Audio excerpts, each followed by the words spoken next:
La loi Finances 2025 apporte des réformes majeures en ce qui concerne le Code général des impôts, touchant à son tome 1 et 2, ainsi qu'à des textes codifiés. Pour aider les entreprises, les contribuables et les professionnels à mieux comprendre ces réformes, le cabinet de conseil juridique et fiscal a organisé une séance de vulgarisation et de présentation des nouvelles dispositions. Ce rendez-vous a permis de décortiquer les grandes modifications, notamment l'abrogation de certains articles et des ajustements alignés sur les normes de l'OHADA.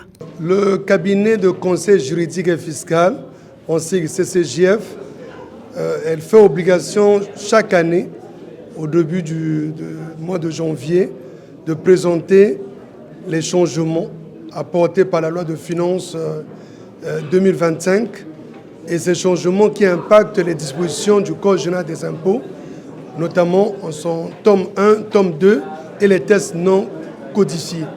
À cela, on peut aussi ajouter le fait que l'administration fiscale devra travailler avec les administrations fiscales étrangères, celles des autres pays, en vue de s'assurer de l'exhaustivité des déclarations des contribuables au niveau du Congo, mais aussi avec les autres organismes nationaux ou nationaux en cas de dissimulation de produits, toujours dans le but de pouvoir sécuriser les ressources de l'État.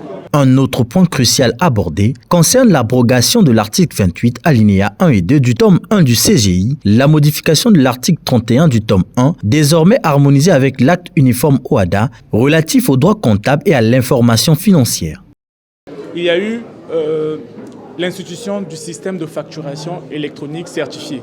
Donc dorénavant, tout contribuable devrait exiger à son fournisseur de lui établir une facture issue du système de facturation électronique. Si un contribuable comptabilise et déclare une facture qui n'est pas issue du système de facturation certifié, cette facture-là ne sera pas admise en déduction. Donc cette facture viendra en augmentation du bénéfice imposable. D'où le contribuable va payer un impôt très élevé. Ces ajustements, bien que techniques, auront des implications pratiques pour tous les acteurs économiques. Les entreprises devront notamment revoir leur comptabilité pour être en conformité avec ces nouvelles directives. Ça a été très magnifique de connaître toutes ces modifications apportées par la loi. Ça nous arrange parfaitement d'ailleurs. Mais à titre d'exemple, il y a eu donc des parts. On doit verser directement au niveau des collectivités locales pour rendre nos villes propres. Et ça n'existait pas. Je pense que ça, c'est une amélioration, des avancées significatives au niveau de la politique publique.